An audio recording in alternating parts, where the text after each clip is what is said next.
જય હિન્દ, જય ભારત।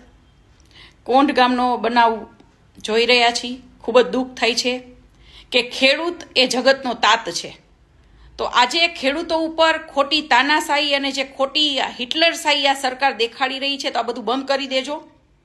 આજે ખેડૂતની જમીનમાં જ ખેડૂતોને જવા નથી દેતા, એની જમીનનું વળતર આપતા નથી, અને પોલીસ તમે કંપની માટે બનાવી છે। તો સરકારને હું પણ કહેવા માગું છું કે રાજકોટ કોર્પોરેશનમાં મને પણ 10x10ની ઓફિસ બનાવી છે, મને પણ જગ્યા આપી દો, જે પણ વળતર થશે એ હું આપી દઈશ, હું આપવા તૈયાર છું। તો આ કદી પણ ન ચાલે। અને ખેડૂતો કોઈ આતંકવાદી નથી, તો એને એના કપડાં ફાડી નાખો છો, એને મારો છો, બરાબર। ખુલ્લેઆમ દારૂ વેચાય છે, ત્યાં હપ્તા જઈશ, ત્યાં કાંઈ નથી થતું।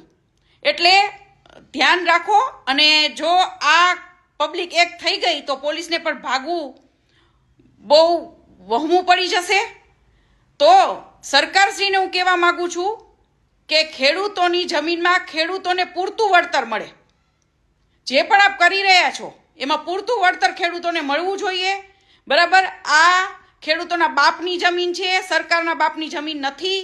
સરકાર છે એટલે એનો મતલબ એવો નથી કે પોતાના નિયમો ભૂલી જાય, નહીતર પબ્લિકને ખૂબ સારી રીતે આવડે છે, સરકારને પણ એના નિયમો સમજાવે, બરાબર છે। હું ફરીવાર કહું છું કે તો પછી પબ્લિક પણ ઈચ્છે, બરાબર। હું ખુદ જ કહું છું કે મારે પણ રાજકોટ કોર્પોરેશનમાં ઓફિસ બનાવી છે, બરાબર। જે પૈસા હોય મને કહી દેજો, હું પણ આપી દઈશ।